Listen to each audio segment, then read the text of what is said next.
Ya, baik, kita mulai. Untuk materi P11, ini kita masuk pada perhitungan regresi. Pada perhitungan regresi ini, kita akan bahas yang mana pada sebelumnya kita akan melakukan bentuk interpolasi pendekatan data ya, yang pada minggu lalu. Pada minggu ini, pada pertemuan P11 ini, kita akan bahas bagaimana melihat suatu pengaruh data tersebut. Kita bisa melihat dari pendekatan antara suatu data, apakah jarak itu paling kecil antara X dan Y, dan kemudian dari pendekatan data itu kita punya nilai Y atau P sama dengan Fx. Y diketahui seperti berikut, maka scatter plotnya ini adalah diagram pencarnya ya untuk setiap data. Kalau data itu sudah didapatkan ya, apakah nanti kita bisa mengetahui untuk data ini termasuk kurva yang baik atau tidak baik? Batas tidak baik dan baiknya itu jika R itu bernilai 1. Tapi jika R-nya itu bernilai 0, maka perkiraan fungsi tersebut dikatakan jelek atau tidak ada pengaruhnya. Kan nilai X itu sekian ya, nilai Y itu sekian, nilai A0, maka diperlukan nilai A1. Nah, A1 dihitung dulu. Itu apa saja? Nilai dari N dikalikan dengan nilai sigma dari XI kalikan YI. Jadi N-nya berapa? 10 kan? Nah, ini berarti masuk 10.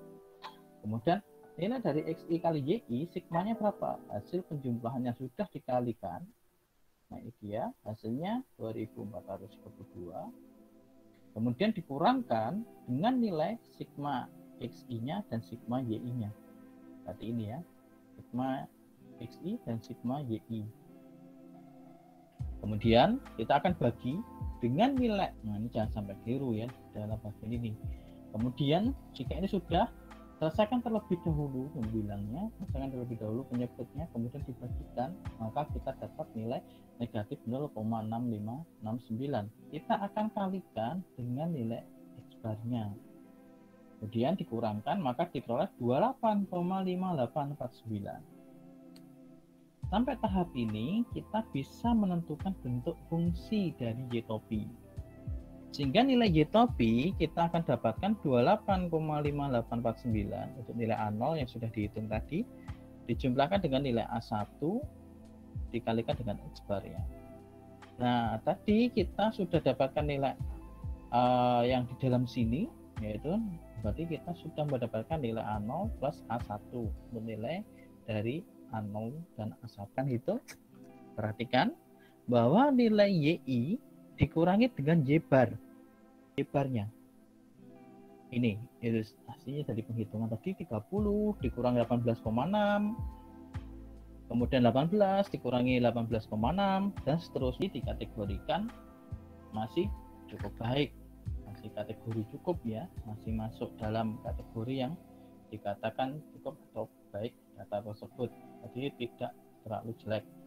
Kalau datanya semakin mencar ke jauh, dari gambar saja kita bisa melihat kalau data ini mencar ya antara X dan Y jika dihubungkan di P11 3 di sini.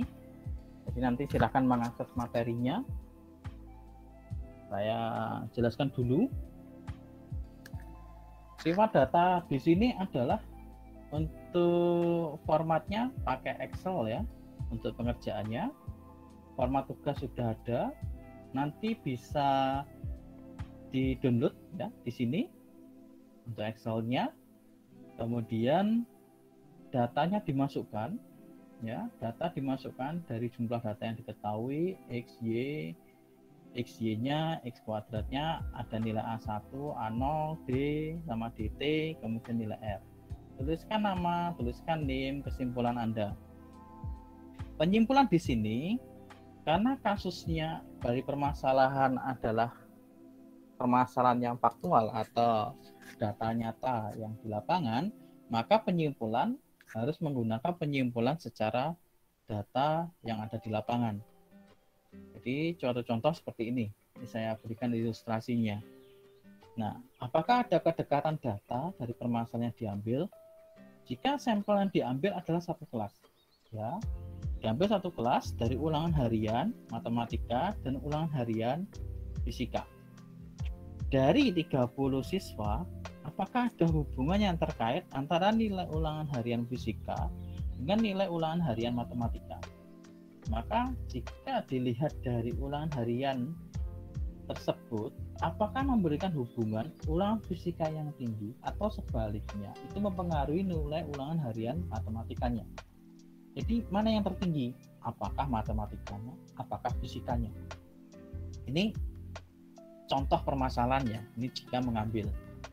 Andaikan data yang saya paparkan tadi itu ulangan harian dengan ulangan harian apa? Nah, apakah dari nilai mata pelajaran yang umum? Nah itu Anda ingin membuktikan, itu silahkan mau mata pelajaran apapun. Apakah dari mata pelajaran yang lain? Itu juga silahkan. Jadi matematika, apakah melalui ulangan harian harus matematika? Mungkin ada pertanyaan seperti itu. Tidak, Anda bebas ya. Di sini permasalahannya mahasiswa bebas memilih permasalahan yang diambil. Jadi dalam ulangan harian tidak harus matematika. Misalkan bahasa Indonesia dengan bahasa Inggris. Nah itu. Apakah ada pengaruh antara nilai ujian harian bahasa Inggris dengan ujian harian dari bahasa Indonesia misalnya? Nah itu mau dicek datanya, enggak apa-apa. Kan ini hanya sebagai untuk pengumpulan tugas dan data uji data analisis saja. Itu kan bukan penelitian. Jadi di garis bawahi di sini ini hanya sebagai tugas.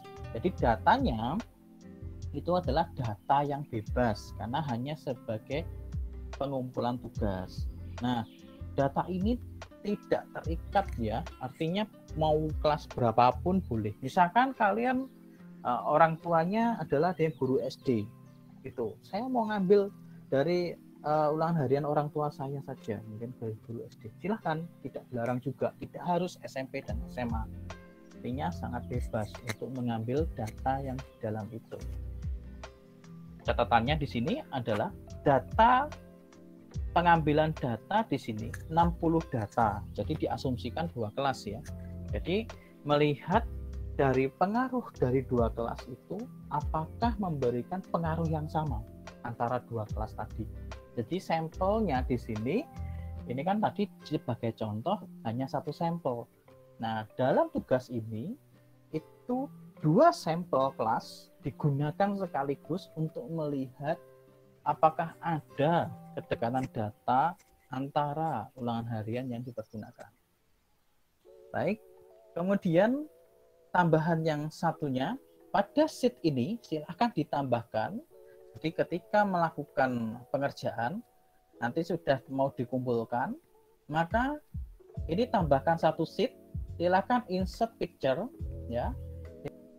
Akan dikirim paling akhir 6 Desember dengan format yang sudah tertera di Elma. Formatnya boleh 2007, boleh 2013 atau yang paling atasnya. Itu silakan. Baik, mungkin itu yang perlu saya sampaikan. Barangkali ada yang mau ditanyakan, silakan. Halo. Ya sudah, Pak.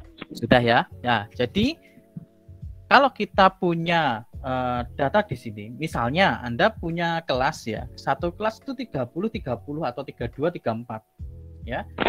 Kalau data itu sudah lebih dari 60, maka sudah memenuhi kategori minimalnya kan, Mas? Ya, jadi itu 60 data itu maksudnya 60 siswa tadi untuk data yang digunakan.